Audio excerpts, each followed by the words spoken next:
Guys,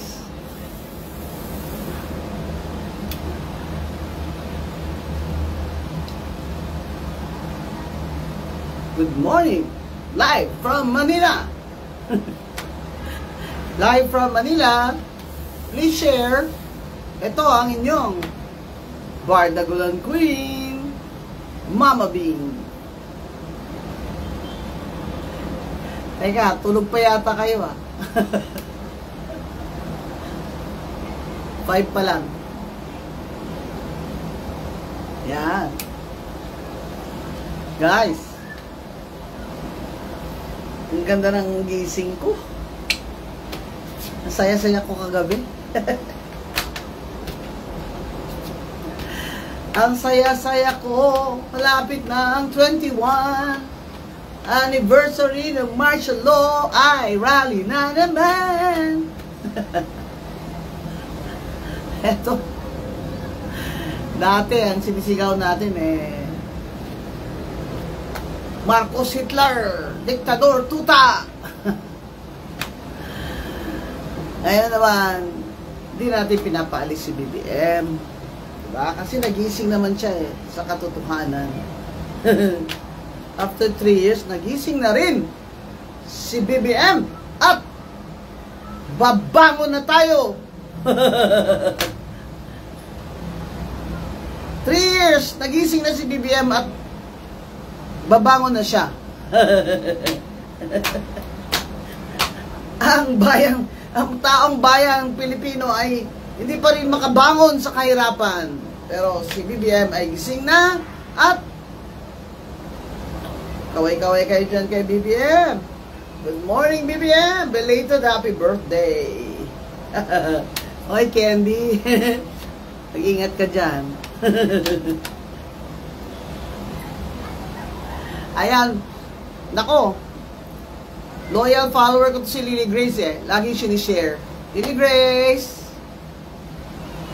Laging share anak ha. Oy, George Show! Oy! George Show! Kliyente ko to na matagal ko na hindi nakikita ha. Ikaw, George ha. Wala ka malang text pag Christmas. Abay, huwag mo kalimutan ang abogado mo. Siyempre, abogado, papayaman sa'yo. Diba? George! May utang ka sa akin ha. Lunch ulit sa Binondo ha. So yan, George. So yan, marami tayong kwento-kwentuhan dyan. Ha? Sure na yan, George ha. October... Ay, hindi. Basta, between October 1 to 5 ha, George? Text mo ako ha. Babawi ako sa'yo. Talagang kakain ako ng maraming masarap dyan sa Binondo, George. Emily, hi, my classmate. The classmate is nako, very, very, very, very prominent, very senior nurse in America. You know, well, we graduated in what, the 80s? Wow, retired na ba ka, Emily? Siguro, no? Double pension ito. Ayan. Kumusta si Trump dyan, Emily? Ayaw ko pumunta ng US, baka ipabalik ako. Yan o. Maritonin si Lisa, classmate din namin yan. O, kita mo yung mga followers ko dito sa... Kasi this is my private account, pero na-switch ko na sa public, guys. Kasi, marami talagang gustong mag-share. Kaya, eto ngayon, sinishare ito ng Rowena Guanzon. Yan. So, sa Rowena Guanzon, we have 750,000 followers. And in 90 days, 430 million views. Guys, sikat na naman ang Mama Bing. Sikat. Diba? Oh, sikat. Pero hindi nanalo ang P3PWD last election kasi pinagbo-vote buying ng mga party list na yan ni Romualdez. Pati sa Negros, grabe. They raided Negros. Pa-survive lang yung party list na affiliated kay Congressman Alvin Benitez. Kasi syempre, marami silang pera. Diba? Tayo naman, lang. Suporta lang ng mga friends, advocates, admirers, di ba? Mga PWD leaders, ganyan. Pero mostly naman professionals talaga yung nag-support sa P3 PWD, especially the doctors. Especially the doctors, those in the medical profession. Yan. Baka hindi pa ako naka-thank you sa inyo. Thank you, thank you. We're just waiting for the others to realize that I'm live. I'm gonna have to tell them in another phone. So wait for me, wait for me.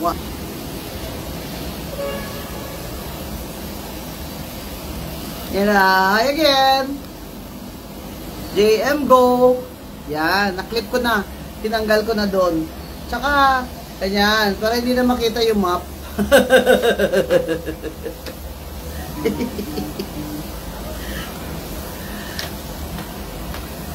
I love you till the morning come.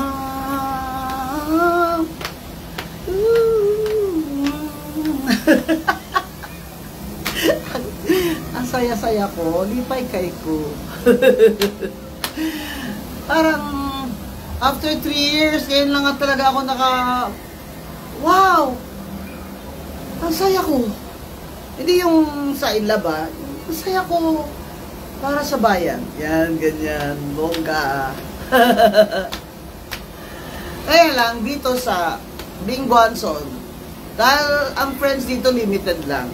Only the people that I have really met, na friends ko sila, that I've met them, nakausap ko sila, or talaga mga classmates ko sila, gano'n.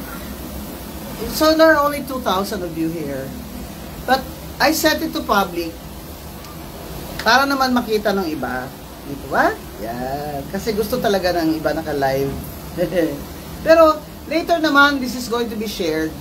This is going to be shared. So, in about, after 10 minutes, I will be also live in Radio Bombo.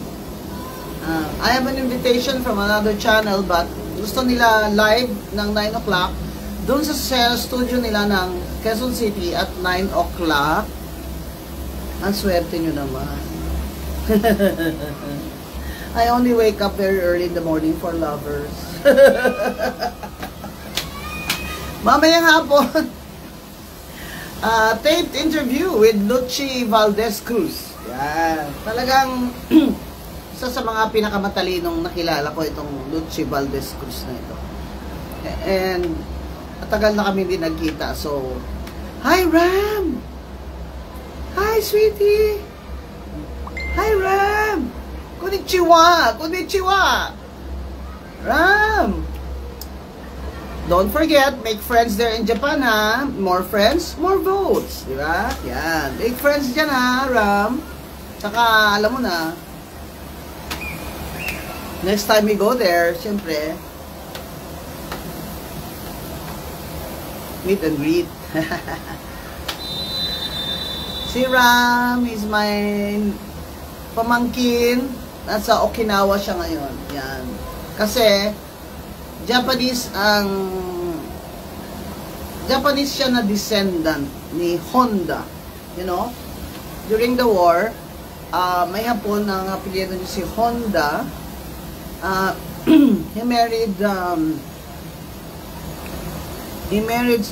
a woman from Cadiz. At related din si Ram sa mga Turkulas. So, ang mga Turkulas wave wave, anay, ha? Wave wave, anay, mga Turkulas. They are also related to my mother and my grandmother. So, ang tatay ni Ram, Guanzon, malamang mga Guanzon halin sa Iloilo, kami sa Kabangkalan nga side may nagkanto nga ako ng alolo, si Pedro Guanzon and Maximiano Guanzon. Yun yung street sa Kabangkalan, yung Kapitan Maximiano Guanzon sa main street nila, entering Kabangkalan. Whose son was Mateo Uno, whose son was Mateo, my grandfather, and then my father, of course, Sixto. So,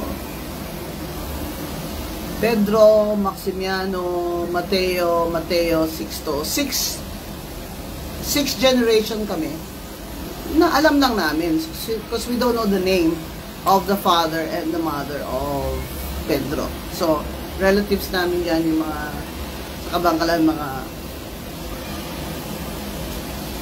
Perez Zyko. Yung sa Perez na line. Kasi si Lola Luz Perez, Guanzon Perez. Ang mama niya, si Lola Filomena Guanzon, kapatid ni Mateo Uno. Okay? So, sina Ram naman, Honda, kaya sila Japanese citizens. Kasi si Honda married a relative from Cadiz. So, both sides, pariente ko ni si Ram, kanyang mga utot niya. Kaya amay, Guanzon, was a teacher. In fact, I think a teacher supervisor. So, sa People Power, Jutay lang kami nag-Cory for President Movement.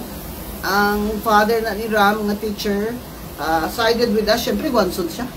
Diba? So, I met him again in Tokyo. I'm so happy. So happy. So happy, Ram, nga nagkitay kami ni tatay kami, nanay mo. Wow, baby ibig, gina siyang nanay niya kung magkitay kami.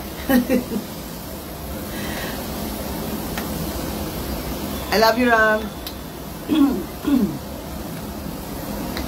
Hey, JM. You know, in a few minutes, I will be with Bombo. So, let's start this. Okay? The reason why I'm so happy when I woke up this morning is because last night, balon ako. Alam ko na. Hi, Nancy. Na-out na si Tambaloslos Romualdez. Out na siya as speaker. Yan. Kilala niyo naman lahat to si Romualdez. Araw-araw talaga sinisigaw ko, Romualdez resign, Romualdez resign for the last how many months and even last year. Kasi grabe ito. Grabe ito si Romualdez nung nag-speaker siya. Gahaman sa kapangyarihan. Power greedy itong tao ito. Kasi makita mo yung kilay niya nung very powerful na siya na speaker. Diba? Power over the budget. Kilay niya kung gano'n no. Talagang yung power niyang feeling powerful niya pati sa kilay niya. Sa kilay niya pumasok eh. Hindi lang sa budi niya. Grabe siya. Ang ginawa ni Romualdez, ni Saldico at iba pang mga kasama nila na mga gahama na sa Kongreso,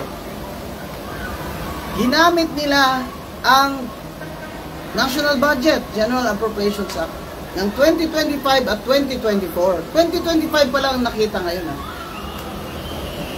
Simula si Bongbong 22 BBM. Sila nang may control ng budget since 2023. Dapat suriin yan. Tingnan niyang mabuti. Ni Secretary Dizon at ng Secretary ng DBM. Anong ginawa nila? Itong 2025, grabe. Bilyon-bilyon na flood control projects. Siningit nila dyan. Anong sabi ng isang foundation na nag-analyze? The Philippines lost 1.08 billion pesos to climate change